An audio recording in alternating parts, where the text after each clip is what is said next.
સાહેબ ગઈકાલે મારે રાત્રે એક ફોન આવ્યો અને એ ફોનની અંદર એક માજીનો જીવ બિલકુલ જતો નહોતો. ઘરના લોકો એટલા ચિંતિત હતા, એટલા બધા ચિંતિત હતા કે બા આટલું બધું કેમ પીડાય છે, કેમ દુખી થાય છે. એટલે એમને પછી દીર્ઘ દ્રષ્ટિ દોડાડી. કેવી દ્રષ્ટિ? દીર્ઘ દ્રષ્ટિ. કે આપણા સાયલા મંદિરમાંથી કથા દ્વારિકા ધામમાં થાય છે. એટલે એમને તરત જ અમારા બળદેવદાસને ફોન કર્યો અને એ બળદેવદાસે મને કહ્યું, મને કે એક માજી બહુ બીમાર છે ને તમને ફોન આવશે, તમે થોડીક વાત કરી લેજો અને જે કંઈ પણ મંત્રો બોલવાના હોય એ બોલી દેજો તો એ માજીનું સારું થઈ જાય. મેં કંઈ વાંધો નહીં, કહો મને વિડીયો કોલ કરે.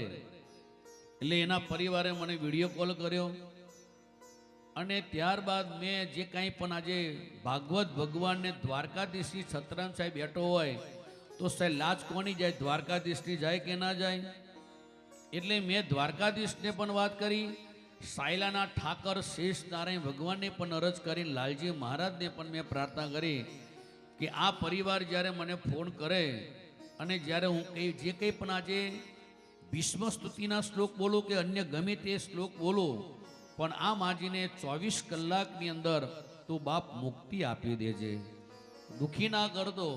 અને પરિણામ તમે જો રાત્રે મારી ઉપર ફોન થયો અને સવારે મને મારા બળદેવદાસે કહ્યું કે બાપજી એ માજી ધામની અંદર ચાલ્યા ગયા, યાની કે જીવ છૂટી ગયો. ત્યારે મને એમ થયું સાહેબ કે આ કથા જે દ્વારિકા ધામમાં થાય છે ને એ સચોટ કથા થાય છે.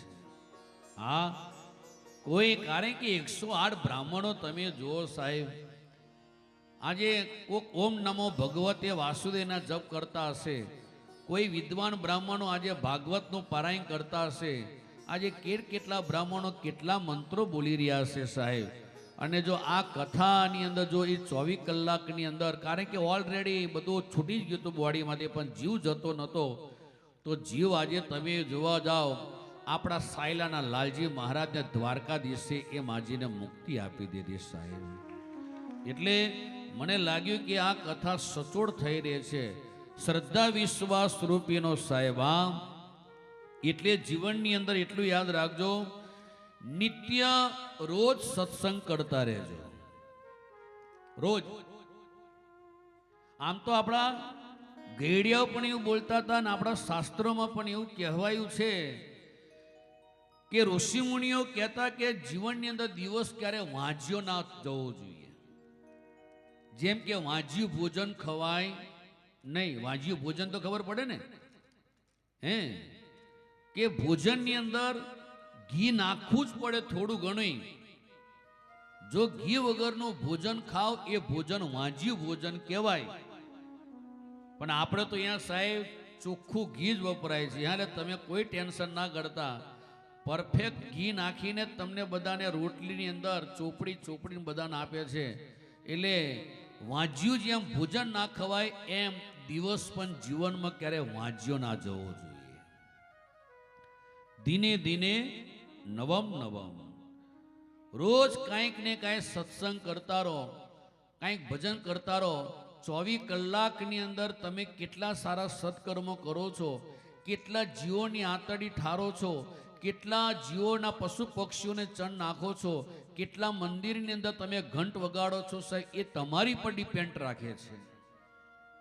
કેટલા મંદિર પાછળ જઈને ભગવાન પાછળ તમે જાત્રા કરો છો એ તમારી પર ડિપેન્ડ રાખે છે. પછી સાહેબ આ અવસર ચાલી ગયો, પછી વારંવાર મળતો નથી, કોઈ નથી મળતો.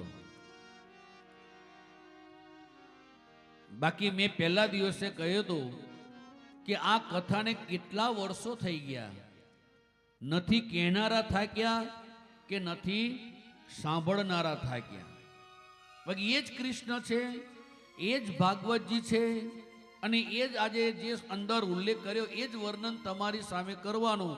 તોય આપણાને સાંભળવાની એટલી બધી મજા આવે એટલો બધો આનંદ આવે કે હજુ કૃષ્ણનું ચરિત્ર કહેતા જાય. બાકી બધાને ખબર છે કે કૃષ્ણએ દ્વારિકાની અંદર રૂક્ષ્મણી સાથે વિવાહ કર્યા અને તે કેવા ધામધૂમથી કર્યા. ગઈકાલે આપણે પણ કર્યા, કરે કે ના કર્યા?